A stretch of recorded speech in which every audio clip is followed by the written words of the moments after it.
नमस्कार, प्रतिज्ञा परिवार में स्वागत है। रीट 2024 के लिए आखिर कितने पदों पर आएगी भर्ती, इन सब के बारे में मैं चर्चा करूंगा। आप सबसे दरख्वास्त है चैनल को सब्सक्राइब करें। देखिएगा साथियों, एक बहुत बड़ा प्रश्न विद्यार्थियों के दिमाग में रहता है जब भी भर्ती परीक्षाएं आयोजित होती है तो उनके अंदर एक तो सवाल ये रहता है कि कब आएगी, आ जाती है तो कितनी आएगी, कब होगा एग्जाम। इन सभी के बारे में जब प्रश्न रहता है तो लगातार कमेंट्स के माध्यम से बच्चा मुझे पूछ रहा है, फ़ोन कॉल्स पे पूछ रहा है, तो सबको जवाब देना मुश्किल रहता है। इसीलिए हमने इस वीडियो के माध्यम से नंबर ऑफ सीट्स के बारे में बात करते हैं। आप सबसे रिक्वेस्ट है कि चैनल को सब्सक्राइब करें, क्योंकि अभी तक भी 93% लोगों ने चैनल सब्सक्राइब नहीं किया है। रीट के नए ऑफलाइन और ऑनलाइन बैच, जहां पर लाइव फ्रॉम क्लासरूम बैच भी है। कोई गृहिणियां, कोई ऐसे भाई बहन है जो कि ढाणी गाँव में बैठे हैं, जो यहाँ जोधपुर जैसे शहर में नहीं आ सकते, उन सभी के लिए लाइव फ्रॉम क्लासरूम बैच उतनी शानदार क्वालिटी के अंदर आपको मिलने वाला है। और ऑफलाइन तैयारी के लिए आप लोग हमारे जो ऑफलाइन सेंटर है जोधपुर के अंदर, वहाँ पर आ सकते हैं।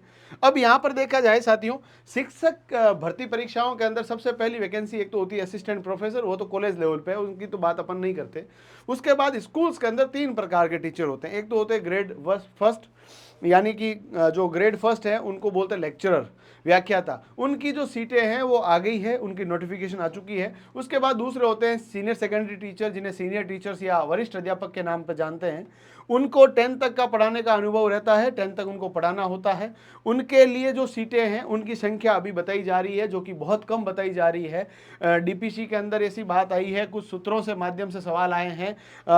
माननीय शिक्षा मंत्री मदन दिलावर जी ने भी अपने ट्विटर हैंडल पे बताया है सीटें कम आई है, फर्स्ट ग्रेड में सेकंड ग्रेड में सीटें कम आ सकती है। तब यहाँ पर एक सवाल बड़ा बड़ा दिमाग में बच्चों की कौन सा है कि यार फर्स्ट ग्रेड में कम, सेकंड ग्रेड में कम, थर्ड ग्रेड में भी इस तरह का तो ना कर दे। तो हम सब लोग यही सोचते हैं कि सीटों की संख्या अधिकतम कितनी आ सकती है, न्यूनतम कितनी आ सकती है, इन सभी के बारे में मैं आपको डिस्कस करके पूरा बताता हूँ। देखिए साथियों, सेकंड ग्रेड की वैकेंसी से पहले फर्स्ट ग्रेड की सीटें तो अभी आ ही चुकी है। 2202 पद आए हैं, इसका नोटिफिकेशन आ चुका है, फॉर्म स्टार्ट हो गए हैं। फर्स्ट ग्रेड का फॉर्म यदि आप लोग भरना चाहते हैं, मास्टर्स कर ली है और बीएड कर रखी है, तो आप भर सकते हैं। भरना भी चाहिए, कोई दिक्कत है नहीं। फर्स्ट ग्रेड का एग्जाम देने का अनुभव लीजिए, और हो सकता है आपको टाइम मिल रहा है तो उसकी पैरेलल तैयारी भी कर सकते हैं। सेकंड ग्रेड की वैकेंसी की बात की जाए तो सेकंड ग्रेड के अंदर टोटल पदों की संख्या 2129 आ सकती है, जो कि उपेन यादव, जो कि बेरोजगारों के अध्यक्ष रह चुके हैं, उन्होंने कहा है। शिक्षा मंत्री जी ने कहा है कि 5135 पद आएंगे। यदि दोनों ही मतलब बातें हैं ना, इन दोनों में सीटें कम है, इधर तो बहुत भयंकर कम है, इधर भी सीटें कम है। जैसा कि फर्स्ट ग्रेड के अंदर भी इन्होंने जहां 8-10 हज़ार की वैकेंसी कह रहे थे, वहां 2200 पद दिए हैं, तो बेरोजगारों में निराशा होना स्वाभाविक है। और उसी का भार रीट पे भी पड़ेगा, क्योंकि फर्स्ट ग्रेड की सीटें कम आई है तो ऐसे भी एस्पिरेंट्स होंगे जिनको सब्जेक्ट पे इतनी अच्छी कमांड नहीं होगी। उन्होंने कहा यार अब मेरे को जनरलाइज नॉलेज तो ठीक है, मैं पटवारी भी कर रहा था, ग्राम सेवक भी कर रहा था, सीईटी भी दे रहा था, तो रीट के अंदर भी काफी समानता, तो मैं रीट की तैयारी करूं, फर्स्ट ग्रेड में फंस जाऊंगा, फर्स्ट पेपर तो मैं निकाल लूंगा, फिर भी सेकंड पेपर जो सब्जेक्ट का है उसमें मुझे हवा ही नहीं लगेगी। इसीलिए उन्होंने भी अपना जो मन है वो बदल लिया। और यहाँ पर ग्रेड सेकंड की वैकेंसी है, उसके अंदर भी सीटें 2129 बताते, 2129 बता रहे हैं। यदि इतनी कम आती है तो पूरा वजन कहाँ पर आ गया, रीट पे और आ गया। क्यों? सेकंड ग्रेड के अंदर वैकेंसी के अंदर भी जो पूरा लेवल रहता है वो आपके, सीधी बात है, ग्रेजुएशन के सब्जेक्ट का भी यहाँ पर वेटेज रहता है, तो बच्चा ग्रेजुएशन में इतना अच्छा पढ़ नहीं पाता है।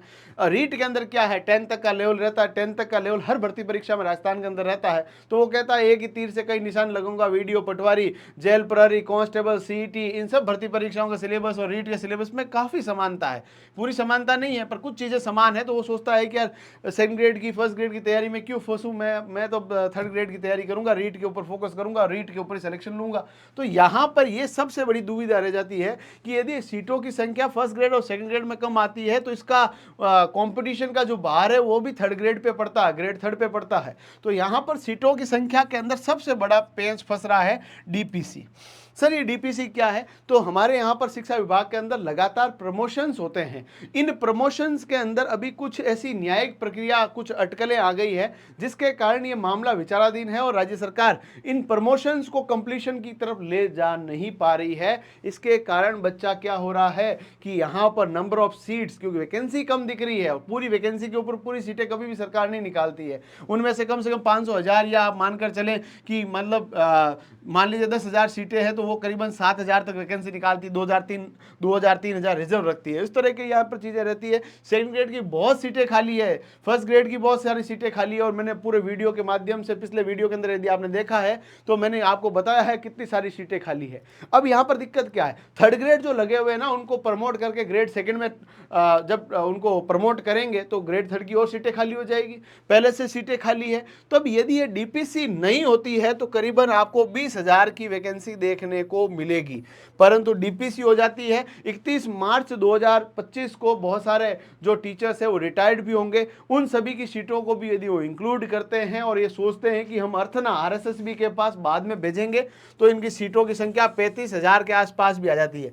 35,000 सीटें आ जाती है, देन ओके, कि अपन लोग 60-70,000 की एक्सपेक्टेशन तो रख ही नहीं सकते। 35,000 के आसपास भी आ जाती है तो भी एक बहुत बड़ी वैकेंसी है, क्योंकि पटवारी की सीटें देखो 4,000, 5,000, 6,000, अकाउंटेंट की देख लो, ग्राम विकास अधिकारी की देख लो, सबकी सीटें, कांस्टेबल की देख लो, कम ही आती है। यदि टीचर की वैकेंसी में इतनी सारी सीटें आ जाती है, 35,000 के आसपास आ जाती है, बहुत अच्छा है। और 20,000 आती है तो थोड़ा यूँ मतलब रहेगा यार, टफ कॉम्पिटिशन है, परंतु 20,000 लोग लिए जा रहे हैं, ये यदि सोच के बच्चा तैयारी करे यार मैं 20,000 में भी नहीं आ सकता है क्या, यदि इस तरह सोचेगा तो निश्चित तौर पे आ ही जाएगा।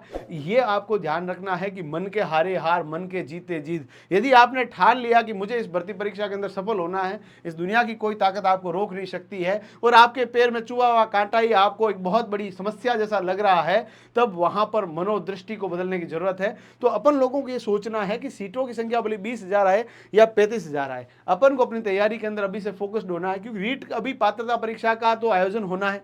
रीट की पात्रता परीक्षा के लिए 25 नवंबर से फॉर्म शुरू हो रहे हैं, 1 दिसंबर से इसके नोटिफिकेशन 25 नवंबर को आ जाएगा, 1 दिसंबर से फॉर्म स्टार्ट हो जाएंगे, इसकी परीक्षा फरवरी में हो जाएगी। और रीट पात्रता के अंदर जो जो अपनी पात्रता को सिद्ध कर लेंगे उनके लिए रीट मेंस की परीक्षा जो है आप मान कर चलें अगस्त तक होने की संभावना है, और उससे पहले मार्च के अंदर पूरा डीपीसी वाला प्रोग्राम कंप्लीट हो जाता है, सब कुछ कंप्लीट हो जाता है, प्रमोशंस हो जाते हैं, रिटायर हो जाते हैं। उसके बाद माध्यमिक शिक्षा बोर्ड अपनी अर्थना के अंदर सीटों की संख्या तय करेगा, और सीटों की निश्चितता होने के बाद ये आरएसएसबी, राजस्थान कर्मचारी चयन बोर्ड के पास जाएगी, और आपकी रीट मेंस की जो एग्जाम की एजेंसी है वो आपकी आरएसएसबी है, और प्री की एग्जाम एजेंसी आपकी माध्यमिक शिक्षा बोर्ड है। आप लोग बढ़िया तरीके से तैयारी में जुटे रहें, क्योंकि यदि आपने शानदार तैयारी और श्योर सिलेक्शन के ऊपर विचार नहीं किया तो सीटों की संख्या भले 20,000 आए, 40,000 आए, 2,000 आए, 60,000 आए, वो कोई काम की नहीं है। केवल और केवल कंपटीशन के अंदर विद्यार्थी अपने आप को पूर्णतया पूरा है ना डेडिकेशन के साथ तैयारी में लगा रहेगा, तभी अल्टीमेट गोल तक पहुंचने की संभावना उसकी सही रहती है। आप लोग हमारे ऑफलाइन बैच को ज्वाइन कर सकते हैं, ऑनलाइन बैच को ज्वाइन कर सकते हैं, और भी कोई अपडेट चाहते हैं तो हमारे दिए गए नंबर पर संपर्क करके उन सभी समस्याओं का हल करवा सकते हैं। धन्यवाद।